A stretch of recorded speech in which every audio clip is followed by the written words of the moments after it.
தமிழ் அரசியலில் விஜய் ஒரு தவிர்க்க முடியாத சக்தியாக மாறிட்டார். என்ன காரணம் பார்த்தீங்கன்னா, அவர் போகிற இடமெல்லாம் அவர் ரசிகர்களும் சரி, பொதுமக்களும் சரி, அவர் கொடுக்குற வரவேற்பு. அந்த வரவேற்பை பார்த்து அரசியல் கட்சி எல்லாமே சும்மா மிரண்டு போய் தான் இருக்கான்னு சொல்லலாம். ஏன்னா, அந்தளவுக்கு அவருக்கு கூட்டங்கள் கூடுது. அதாவது அவரை பார்க்க வந்தாங்களோ, இல்லை கட்சி ஈடுபாடோடு வந்தாங்களோ, அது வேறு விஷயம். ஆனால் அவர் செல்கிற இடமெல்லாம் ஒரு சிறப்பான வரவேற்பு கிடைக்குதுன்னு தான் சொல்லலாம்.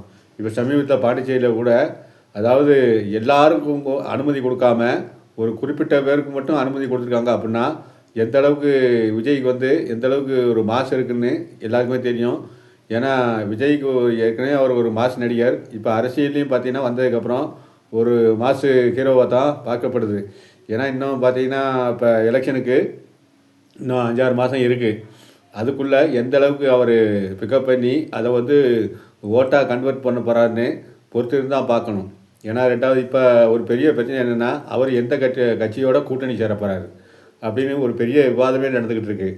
ஏன்னா அப்போ முதல்ல எல்லோரும் எதிர்பார்த்தது தாவேகா, ஏடிஎம்கே, பிஜேபி அப்படின்னு எல்லோரும் எதிர்பார்த்தாங்க.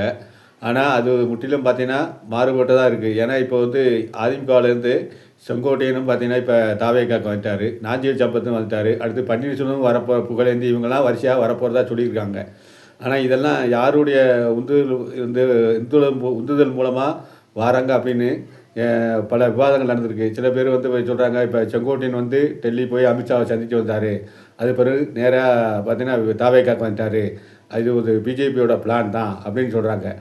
ஆனால் அப்படி பிஜேபியோட பிளானாக இருந்தால் கூட இப்போ விஜய் வந்து ஒவ்வொரு கூட்டத்தையும் சொல்கிறாரு, தனித்து தான் போட்டி, அதிமுகவோட கூட்டணி இல்லை அப்படிங்காரு. இப்போ அதிமுக தலைவர் எடப்பாடியும் பொதுச்செயலாளர் எடப்பாடியும் என்ன சொல்கிறாரு, இப்போ தவைக்காலேருந்து யாரும் வந்து எங்கிட்ட வந்து அந்த மாதிரி எதுவும் பேசலை அப்படின்னு சொல்கிறாங்க. ஒருவேளை தேர்தல் நேரத்தில் இந்த வந்து கூட்டணி கணக்கு வந்து மாறலாம். ஏன்னா பிஜேபி, அதிமுக, தவைக்கா அப்படின்னு மாறும்போது கண்டிப்பாக தேர்தலுக்களும் கண்டிப்பாக சூடு பிடிக்கும் தான் சொல்லலாம். ஏன்னா இந்த பக்கம் திமுக ஒரு பலமான கூட்டணி, அந்த பக்கம் தாவேகா, அதிமுக, பிஜேபி அப்படின்னா கண்டிப்பாக 50-50 லெவலில் தான் இருக்கும். ஏன்னா இது வந்து அடித்து சொல்லலாம்.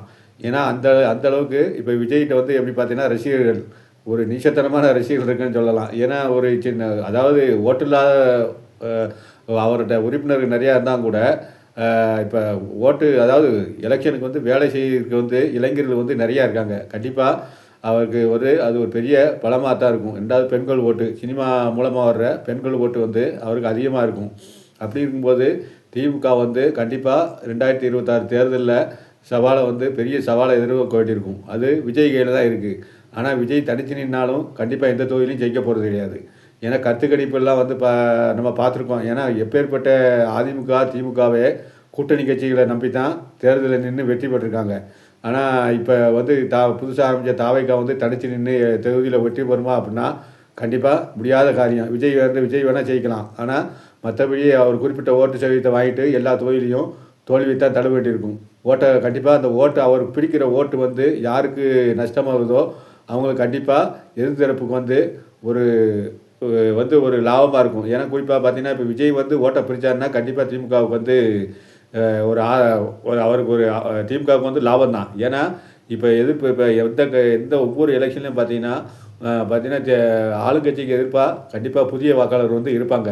ஆனால் இப்படி இருக்கும்போது புதிய வாக்காளர்கள் அந்த இளைஞர்கள் வந்து விஜய்க்கு போட்டாங்கன்னா கண்டிப்பாக திமுகவுக்கு சுலபமாக ஜெயிச்சிடும். மறுபடியும் 2வது முறையாக ஆட்சி அமைக்கிறதுக்கு வாய்ப்பு இருக்கும். ஏன்னா இப்போ ஜெயலலிதா அவர்கள் இப்போ அமைச்சாங்கல்ல 2016 to 21 அப்படி பார்த்தீங்கன்னா விஜயகாந்த் ஓட்டை பிடிச்சார்ல, அது மாதிரி விஜய் பிடிச்சாருன்னா கண்டிப்பாக திமுகவும் அதே மாதிரி இப்போ 2011, 16 வரலாறு வந்து கண்டிப்பாக திரும்பும். அது விஜய் எப்படி எடுக்க போகிறார் முடிவும் தெரியாது.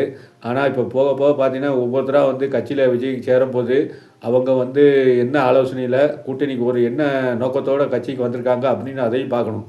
ஏன்னா இப்போ விஜயகாந்த் கூட பார்த்தீங்கன்னா இப்போ பண்ருட்டி ராமச்சந்திரன் அப்படி இப்படி நிறையா போய் சேர்ந்து இப்போ வைகோலாம் சேர்ந்து பார்த்தீங்கன்னா மக்கள் நல கூட்டணின்னு திமுகவுக்கு ஓட்டுக்கு சேர விடாமல் தனி கூட்டணி அமைச்சு அதிமுகவுக்கு வெற்றி அடையிறதுக்கு வந்து ஒரு வழிவகுத்தாங்க.